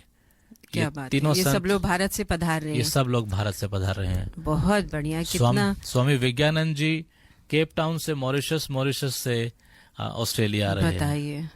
मैं ये जरूर कहना चाहूंगी श्रोता, आपके नाम से मैं बहुत प्रभावित हुई। आज तक मैंने दया, माया, करुणा ये सब तो नाम सुना है, लेकिन सेवा नाम मैंने पहली बार सुना है। और मेरी मदर जो है, मेरी माँ हमेशा कहा करती हैं, service to man is service to God. तो आप वही सेवा का काम कर रहे हैं और बहुत खुशी हुई आपसे मिलके। आपके नाम के पीछे कोई कारण कि क्यों आपका ये नाम रखा गया? मेरी माँ, आपने माँ का नाम लिया जी, तो मेरा नाम भी मेरी माँ ने ही रखा। अच्छा। और मेरे पिताजी जो हैं वो चंडीगढ़ में पोस्टेड थे जी। मेरा जन्म जब हुआ जी, और पंजाब में सेवा सिंह नाम मेरी माँ ने सुना तो मेरी माँ ने सोचा कि मैं भी अपने बेटे का नाम सेवा सिंह ही रखूंगा। और आप सेवा करते रहे, आपने उस नाम को सार्थक किया।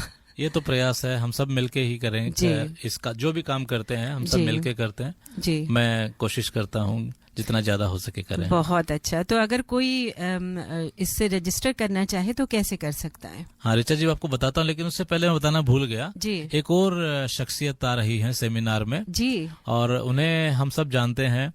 युधिष्ठिर, अगर B.R. चोपड़ा जी की महाभारत हम लोगों ने देखी है 80 के दशक में, तो उसमें युधिष्ठिर का रोल गजेंद्र चौहान जी ने किया था जी। और गजेंद्र चौहान जी इस उत्सव में पधार रहे हैं। क्या बात कह रहे हैं। ये तो आपने युधिष्ठिर को ही बुला लिया। हाँ जी। तो वो तो सही है। हम लोग तो जितने लोग भी महाभारत देखे हैं वो उनको भूल नहीं सकते। वो हमेशा वो चेहरे में युधिष्ठिर ही लगते हैं। बिल्कुल। तो आप तो बिल्कुल गीता का चरित्र ही वहाँ पर वो अपने मुख से गीता के बारे में गीता के बारे में बताएंगे। तो रजिस्ट्रेशन की बात आप कर रहे थे। रजिस्ट्रेशन इसका फ्री है, लेकिन रजिस्ट्रेशन मैंडेटरी है। अच्छा। ताकि हमें पता चले कितने लोग आ रहे हैं जी। और उनकी व्यवस्था वैसे की जा सके। और रजिस्ट्रेशन के लिए लोग IGM इंटरनेशनल गीता महोत्सव का छोटा वर्जन है IGM2023.com.au पर जाकर रजिस्टर कर सकते हैं। वहाँ QR कोड है और वहाँ अगर कोई सहयोग करना चाहे वो भी कर सकते हैं। वॉलंटियर के लिए भी रजिस्टर कर सकते हैं और अगर कुछ आर्थिक सहयोग कर सकते हैं वो भी कर सकते हैं। जी, बहुत अच्छी बात। और हम चाहेंगे सुनील जी, अगर कोशिश हो जाए महाभारत के कुछ छंद हम सुन पाए तो श्रोताओं को कोशिश करते हैं सुनाने के लिए कुछ दोहे। नहीं, जरूर। एक्चुअली आप मतलब आश्चर्य की बात है, गीता की बात कर रहे हैं। मैंने गीता IIT कानपुर में पढ़ा है। हमारा एक कोर्स था इंडियन फिलॉसफी, तो बेसिकली इंडियन फिलॉसफी गीता ही है, मतलब जो है, तो पूरा टाइम हम लोग गीता ही पढ़ रहे थे और काफ़ी अच्छा लगा सुन के कि मतलब गीता पे इतना काम आप लोग कर रहे हैं। और हमको लगा था कि मतलब ये चीज़ तो पूरे वर्ल्ड को पता होना चाहिए, क्योंकि ये जो गीता जो मतलब इसका जो सार है कि आप काम करते रहिए, जो है फल की चिंता मत करिए, जो है ये बहुत सिंपल वर्ड है बेसिकली। और जो फल जो है वही आपको जिंदगी में सबसे ज़्यादा दुख देता है कि आप फल की उम्मीद करते हैं। तो बिल्कुल बिल्कुल सही कहा आपने सुनील जी। और सबसे ज़्यादा प्रसिद्ध श्लोक तो यही है, कर्मण्येवाधिकारस्ते मा फलेषु कदाचन। और जो मैंने कार्यक्रम आपको बताया ऋचा जी, वो 29 तारीख का था जी। उसके बाद 30 तारीख को भी आयोजन है। अच्छा, 3 दिन का कार्यक्रम 3 दिन का कार्यक्रम है जी। 30 अप्रैल को गीता सद्भावना यात्रा है जी, जो 2:30 बजे बैप्स टेम्पल, BAPS टेम्पल, स्वामीनारायण मंदिर जी, रोज हिल से शुरू होगी। अच्छा। और उसके बाद गीता पैरामीटर रिवर फोरशोर पर समाप्त होगी। अरे वाह। तो पैरामीटर रिवर फोरशोर पर कार्यक्रम है। 5:15 बजे गीता महाआरती होगी जी। और उसके बाद 2 घंटे के सांस्कृतिक कार्यक्रम होंगे और उसके बाद प्रसाद और फायरवर्क्स भी होंगे। अरे वाह। तो पैरामीटर रिवर जो है वो, तो जैसा आपने कहा भव्य, तो वाकई भव्य समारोह है। कोशिश है जी। और इसमें 40 से ज्यादा सोशल, कल्चरल, रिलीजियस ऑर्गेनाइजेशन साथ मिलकर इसका आयोजन कर रही है। तो उन सब की जो स्ट्रेंथ है, उनकी शक्ति है, वो सब इस कार्यक्रम में लगी हुई है। बिल्कुल। और दर्पण रेडियो भी आपके साथ खड़ा है इस समारोह में, तो जो भी सहयोग हम कर सके हम पूरी संख्या में शामिल होना चाहेंगे। तो जाते जाते आप क्या संदेश देना चाहते हैं हमारे श्रोताओं को? मैं जाते जाते यही कहूंगा कि आप ज्यादा से ज्यादा संख्या में आए जी, और गीता जी जो संत लोग हैं उनके मुख से गीता के महत्व के बारे में जाने, और ताकि इस महोत्सव को हम और ज्यादा सफल और ग्रैंड वे में मना सकें जी। और आपका रेडियो दर्पण, हमें मालूम है रेडियो दर्पण शुरू से हमेशा 2020 में भी रेडियो दर्पण का साथ रहा जी, और अभी भी आप हमेशा से साथ हैं।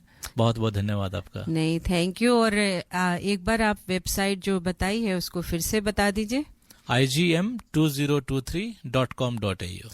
तो किस तरह के आप सहयोग की उम्मीद करते हैं जो वॉलंटियर्स करना चाहें? तो वॉलंटियर्स जो हैं 29 तारीख को वहां पर रजिस्ट्रेशन के लिए, अशरिंग के लिए, लोगों को बिठाने के लिए, लोगों को वेलकम करने के लिए, उसके बाद लोगों को गाइड करने के लिए, इन सब कामों के लिए हमें वॉलंटियर्स की जरूरत है। नहीं, चलिए, बहुत अच्छी बात है। आपके समय के लिए बहुत बहुत धन्यवाद। और इतने भव्य समारोह को, गीता को सबसे जोड़ने के लिए, या ये कहें कि सबको गीता से जोड़ने के लिए बहुत बहुत धन्यवाद। और उम्मीद है कि हमारे श्रोतागण भारी संख्या में वहां पहुंचे और इस कार्यक्रम को सफल बनाएं। आपका और सुनील जी का भी बहुत बहुत धन्यवाद। धन्यवाद। नमस्कार। नमस्कार।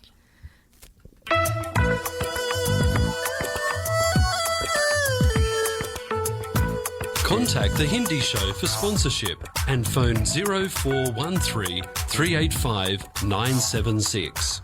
दर्पण हिंदी कार्यक्रम में स्पॉन्सरशिप के लिए संपर्क करें। Phone number 0413385976।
बजेगा लाउड तो राधा नाचेगी म्यूजिक बजेगा लाउड तो राधा नाचेगी म्यूजिक बजेगा लाउड तो राधा नाचेगी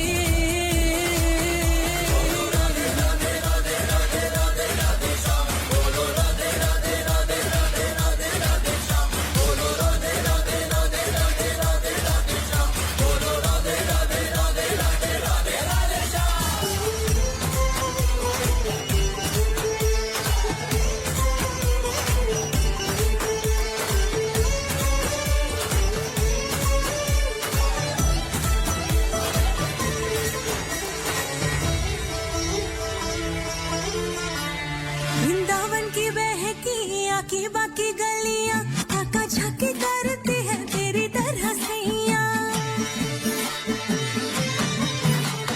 वृंदावन की बहकी आकी बाकी गलियां आका झाकी करती है तेरी तरह सैया थोड़ा थोड़ा मीठा थोड़ी थोड़ी अंबियां झटपट मधुबन तेरी तरह सैया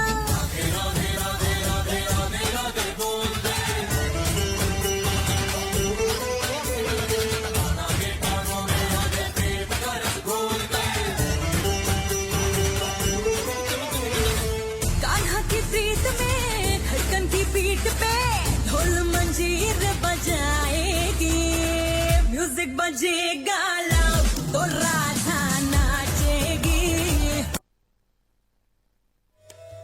Work, home, kids. Oh, life is so busy. Where is the time to cook? With Curry Master's complete curry mix, it's ready to cook with 3 simple steps and the curry is ready. It's so easy. They have huge variety to choose from. Their vegan butter chicken and Thai tofu curry is a big hit. Available at all Indian grocery stores. Thank God it's available at all Indian grocery stores. ये था हमारे sponsor करी masters का संदेश। श्रोताओं, आज कार्यक्रम की शुरुआत थोड़ी तकनीकी खराबी के कारण देर से शुरू हुई, लेकिन उम्मीद है कि आपको आज का कार्यक्रम पसंद आया होगा।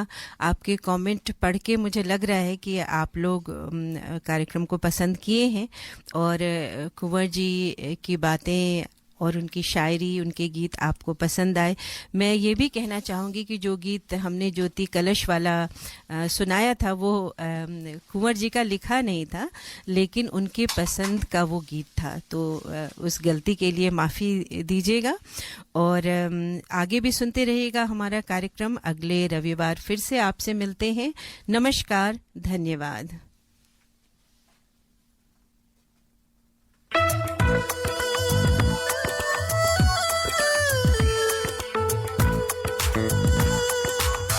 You have been listening to The Hindi Show.